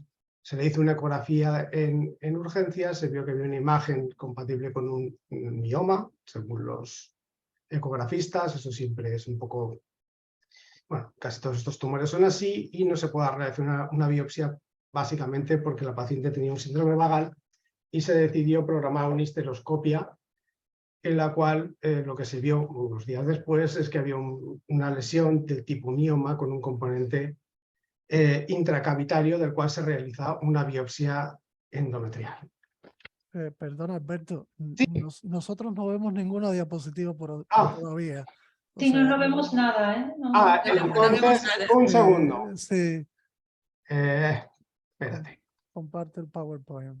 No, bueno, claro, había compartido el PowerPoint, pero casi mejor compartir la pantalla, ¿no? Mm, ¿Ahora lo veis? mm, Pero ponlo, ahora así, sí, así, ahora sí, así. Ahora sí, ¿no? ahora sí, ahora sí. Perdonad. Vale, vale. Muchas gracias. Bueno, pues ahora ya que llega lo importante, que es ver las imágenes, esto es la imagen de la biopsia que recibimos. En ella claramente vemos que es un tumor bastante celular, que tiene áreas de necrosis y que parece una lesión mesenquimal maligna.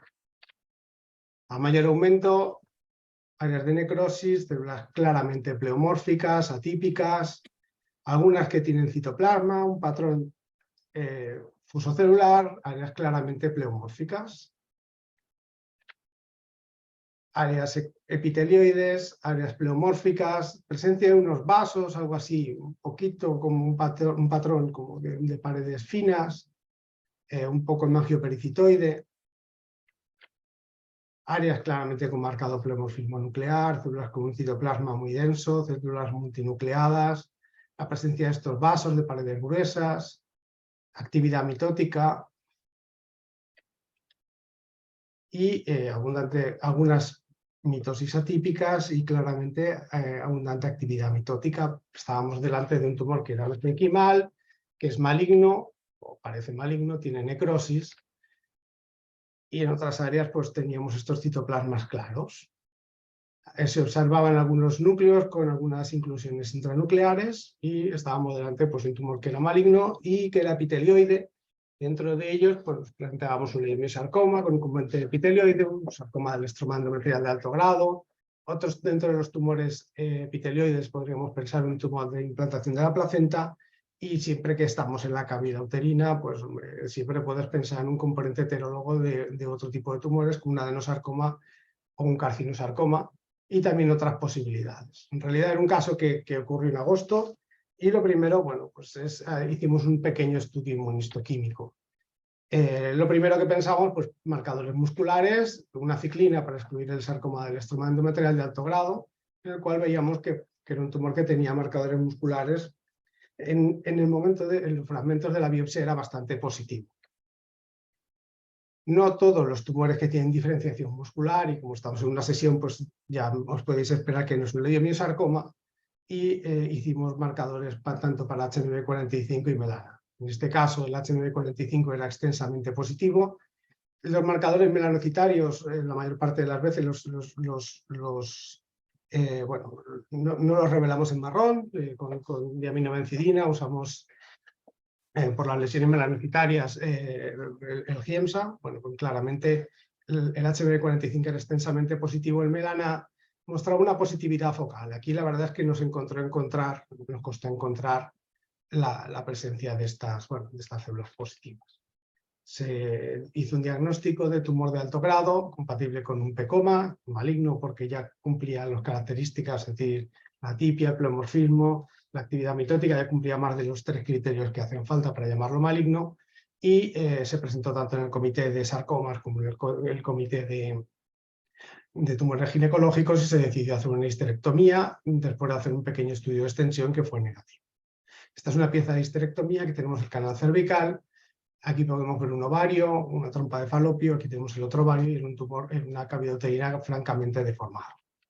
A la apertura podíamos ver un tumor que tenía un componente polipoide intracavitario y un componente, miometrial con unos márgenes aparentemente bien delimitados, macroscópicamente, y en las secciones que hicimos posteriormente para incluir la pieza, pues podíamos encontrar otros miomas y este tumor que tenía unos márgenes bastante bien delimitados. Aquí sería un poco más cuestionable. En el estudio histológico, la pieza definitiva, lo que pudimos ver pues, que era un tumor bastante celular, que era pleomórfico, tenía unas características similares. La mayor parte del tumor era muy bien delimitado, pero en una de las secciones sí que podíamos ver algunos nidos o lengüetas que se distribuían, que tenían un patrón, algunas lengüetas que se escapaban del tumor, incluso un nido que vimos un poquito a distancia de márgenes irregulares con un tumor de similares características. Seguíamos conservando este patrón de vasos sinusoidales con un poco de patrón hemangiopericitoide, con áreas de patrón epitelioide, como se ven aquí, y otras áreas que son un poco más fusocelulares. La actividad mitótica era bastante importante, llegamos a contar 15 mitosis por campo de gran aumento, pero quizá pues, se podrían llegar a contar alguna más. Podemos ver claramente figuras mitóticas y mitosis atípicas, con estas células tan atípicas y pleomórficas. Las áreas de necrosis, también la pudimos en la pieza, áreas con un componente fusocelular, áreas muy pleomórficas con vacuolas citoplasmáticas, a este patrón más fusocelular, y abundante actividad mitótica. No costaba mucho encontrar mitosis. Desde el punto de vista inmunistoquímico, pues repetimos los marcadores musculares, vimos que el tumor tenía marcadores musculares, aquí tenemos el miometrio como control, la miogenina fue negativa, y la tinción para HMB45 en las primeras secciones, bueno, pues mostraba una positividad intensa, difusa, que era más del 50% del tumor. El melana era muy focal. Esta es la primera de las preparaciones, las que pedimos la inmuno. La tinción para melana era prácticamente negativa, se veían muy pocas células tumorales positivas. En otra de las preparaciones se encontró un pequeño fragmento de tumor que tenía mucho pleomorfismo, en el cual tanto el HMB45 como el melana fueron positivos. Finalmente, justo en el tumor este que os he enseñado antes, que tenía la zona tumoral donde tenía estas pequeñas lengüetas, el melana sí que fue bastante más positivo. Es decir, el HMB45 también es positivo, porque si lo comparamos con el control que tenemos aquí, que el miometrio normal, hay diferencia de expresión. Por lo tanto, una de las cosas que me llamó la atención de este caso es que la expresión de melana en estos tumores puede ser heterogénea, que quizá, si no nos cuadra del todo, merece la pena hacer tinción en varios bloques. También ampliamos la tinción inmunistoquímica, hicimos el tumor tenía una expresión extensa y difusa de P53, el Ki67 fue negativo, el TFE3 tiene una tinción débil y focal, ATRX, RB mostraban pérdida de expresión con un control interno bastante bueno, y la P16 fue positiva en este caso. Desde el punto de vista de definición, los tumores los pecomas, como define el libro de la OMS, pues son tumores que tienen diferenciación melanocitaria y de marcadores de músculo liso. Quizá hay que pensarlo en un pecoma cuando tienes un sarcoma de alto grado, en el cual tiene este componente epitelioide y estos vasos tan característicos con ese patrón sinusoidal o paredes finas. La localización de los pecomas más frecuente es el cuerpo uterino, que se han descrito en otras localizaciones. En un 10% se puede asociar esclerosis tuberosa, en nuestro caso no tenía historia. La clínica suele ser de masa abdominal, la media de edad son 50 años, porque nuestro paciente, la media de tamaño 5 centímetros, y desde el punto de vista macroscópico, pues ser bien mal delimitados, pueden tener hemorragia, tienen necrosis y característicamente suelen ser tumores que tienen un reblandecimiento. Los patrones pueden ser diferentes, pues tenemos áreas epitelioides, áreas fusocelulares, la tipia es variable, la actividad mitótica es variable y puede haber o no representación de pigmento melánico. Yo incluso las inmunonegativas las he usado para buscar si encontraba pigmento melánico y en este caso no lo he encontrado. Desde el punto de vista de los patrones histológicos, pues los nidos discoesivos con la fina red capilar son característicos, la fina red capilar yo creo que es muy importante, y podemos ver células multinucleadas, células con citoplasma rico en lípido, células de hábito rhabdoide, la distribución radial perivascular, y se han descrito casos de tipo linfoleiomyomatosis light. Los que tienen translocación de TFE3 suelen tener células uniformes con citoplasmas claros o eosinofílicos, un patrón más en nidos o alveolar sólido. Pero yo creo que son los menos frecuentes. Dentro del estudio inmunistoquímico, yo creo que es, los más importantes, yo creo que los que se puede llegar al diagnóstico es teniendo dos marcadores melanocitarios, HMB45 y melana. Es importante que la expresión sea difusa, o por lo menos del 50% en el tumor. El melana es más específico, pero puede ser más focal, y yo creo que a veces merece la pena buscarlos. Y si tenemos varios bloques, buscar en varios bloques. Tanto la catepsina como el MITF1 también son marcadores que son prometedores. Lo que pasa es que no hay que olvidar que la catepsina puede ser positiva en tumores del músculo liso, la S100 puede ser positiva en algún porcentaje de casos y el TF3 Es positivo en los casos traslocados, pero en estos casos seguramente debemos esperar, y si alguien una tinción más difusa. Desde el punto de vista de criterios de malignidad, pues en el libro de la OMS están muy bien recogidos. Dicen que tienen que haber más de los tres de los siguientes criterios, que son más de 5 centímetros, en nuestro caso medía 7, alto grado nuclear, en nuestro caso era muy atípico, mitosis, un índice mitótico elevado, en nuestro caso no hacía falta mucho para encontrar gran cantidad de mitosis, presencia de necrosis e invasión vascular. En nuestro yo creo que lo único que le faltaba es la invasión vascular. Desde el punto de vista, bueno, he hecho una pequeña revisión bibliográfica, he encontrado 2 artículos en los cuales está la doctora Oliva, como en casi todos los tumores de todos los sarcomas uterinos se encuentra un artículo interesante de la doctora Oliva. Claramente este fue el primero que hicieron, en el cual promovían el cambio de los criterios generales de los PEComas que usan los tumores de partes blandas para sustituirlo por uno diferente en los tumores ginecológicos, que es lo que se reflejó en el libro de la OMS, ya publicado hace unos años. Aquí estudiaban 32 PEComas, definieron 2 casos que tenían patrón de linfoangioliomatosis-like, y bueno, sobre todo lo que decían, que si os leéis el artículo, que es muy interesante, la presencia de estos vasos de paredes delicadas o de patrón sinusoidal, que son muy importantes. La mayor parte de los casos que reportan tenían HMV45 y melana, y pues la supervivencia, pues la mayor parte de los pacientes estaban vivos, pero los que tenían criterios de malignidad no tenían tan buen pronóstico. Posteriormente, recientemente, el año pasado, han vuelto a publicar otra serie, usando algunos de estos casos, en el cual presentaban 19 PEComas, 11 con comportamiento maligno, 2 asociaron a esclerosis tuberosa. De los malignos todos estaban muertas o tenían evidencia de enfermedad, y en estos ya los estudiaron más desde el punto de vista molecular. Sí que vieron que la mayor parte de los tumores tenían alteraciones de TSC1 y TSC2, y que realmente es importante porque estos tumores que tienen alteraciones de TSC1 y TSC2 se asocian a mejor respuesta a fármacos como el mTOR. Por lo tanto, yo creo que es importante estos tumores, es decir, cuando veamos un sarcoma de alto grado que nos parece un leiomiosarcoma, aunque tenga marcadores musculares, en algún momento, si vemos estos vasos de paredes finas, de paredes finas de hábito sinusoidal, pues excluir que no estemos delante de un PEComa maligno, porque van a responder diferente a la quimio. Ellos reportan que todos tienen tinción para HMV45 y casi todos, más del 50%. La tinción para melaná es frecuente, fue positiva en el 79% de los casos, pero más del 50% solo en 4 de los 17 casos, y hicieron un estudio molecular en el cual vieron un montón de lesiones. La que me interesa es que vieron alteraciones de ATRX, además de las de TSC1 y TSC2, que son las más frecuentes y yo creo que son las que deberíamos buscar en los PEComas uterinos, y bueno, pues las alteraciones de P53, que también fueron frecuentes, sobre todo en los casos malignos. Ellos también nos presentan un caso en el cual tenían un componente más epitelioide y un componente más fluxocelular, se asociaba a necrosis, y un poco se puede parecer un poco al caso que les he presentado, y por lo menos me lo ha recordado en algún momento.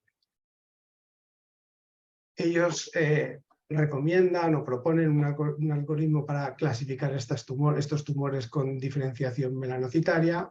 Por un lado, los que tienen alteraciones de TSC, como PEComas clásicos, los que tienen TFE3, como morfológicamente son un poco diferentes y tienen diferente alteración molecular, se clasificarían como PEComas con alteración de TFE3. Si no encontramos ninguna de estas alteraciones y seguimos teniendo una expresión de más del 50% de HMV45, favorecer el diagnóstico de PEComa, y en los casos que no cuadran, pues hacer un diagnóstico definitivo. Nuestro hospital es un centro de referencia de sarcomas y también de sarcomas uterinos, y hemos recogido los casos de PEComas que teníamos en el servicio. En realidad tenemos 4 casos de PEComas malignos. De todos ellos la edad media es unos 55 años, en 2 casos tenían metástasis, y de ellos uno de ellos murió de enfermedad, la paciente que les he presentado no tiene, o por ahora está libre de enfermedad, y también en este caso hicimos un pequeño estudio inmunohistoquímico en el que vimos que la mayor parte de, bueno, todos ellos tienen una expresión intensa y difusa de HM45. La expresión de melana es variable, pero en algunos casos son casos que se tratan en el hospital, pero que no disponemos de todo el material, y seguramente si extendiéramos el estudio de melana encontraríamos algún caso más positivo. La expresión de marcadores musculares es positiva pero variable, y como dato curioso, tres de los 4 casos tienen sobreexpresión de P53 mediante inmunohistoquímica y P16. En nuestro caso vimos que tenía pérdida de TRX y RB1, que sería, bueno, es la imagen que enseñé antes, que bueno, básicamente pues se correlaciona con lo que describieron en el último artículo. Lo que pasa es que en este caso sí que parece que tenga todas las alteraciones posibles. Y en cuanto a la expresión de TF3, en realidad las expresiones son todas es focal, y en los 2 casos que hemos hecho en Archer, un poco para correlacionar con el TF3, no lo hemos usado para el diagnóstico, porque el Archer que usamos no incluye ni TSC1 ni TSC2, han sido wild-type, por lo tanto son negativos. Y bueno, eso es todo, muchas gracias, y cualquier cosa, pues encantado de responder a cualquier pregunta. Muchas gracias, Alberto, por tan bonito caso. Ya veo que los PEComas también se incorporan a la lista de tumores con pérdida de RB. ¿Esta pérdida de ATR y X y RB podría estar asociada con progresión tumoral? O sea, los casos malignos de PEComa malignos serían los que deberían tener o podrían tener pérdida de ATRX o RB, o eso es indiferente. Yo creo que se asocian a maligno, pero se deben asociar también, tienen que ver con P53, inestabilidad cromosómica, que estoy seguro que lo tiene con este pleomorfismo, ¿no? Y bueno, y yo creo que lo que no he dicho es que sí que seguramente buscaremos las mutaciones de TSC1 y 2, que yo creo que sí que sería recomendable tenerlos, porque hablando con los oncólogos sí que es importante a la hora del tratamiento. Muy bien. ¿Algún comentario, pregunta, Esther? Yo solamente quería decirle a Alberto, bueno, que estoy encantada de volverte a ver, Alberto, que hace Yo mucho mismo tiempo digo. que no te veía. La otra cosa es que cuando tú has mostrado las fotos, tú has mostrado las 2 partes, la fuso celular y la epitelioide, lado por lado. Y cuando tú miras la tinción, tu tinción para HMB45 y Melan A es en la parte epitelioide, y tu tinción de marcadores musculares es predominantemente en la parte fuso celular, como de hecho pasó en nuestro caso, ¿no? Y bueno, y te planteas, y tiene la alteración de RTRX, ¿no? Que es lo que se ve en leiomiosarcomas, ¿verdad? Entonces te planteas si hay de hecho una relación entre estos 2 tumores, ¿no? Que esto siempre ha sido una ¿cómo se llama eso?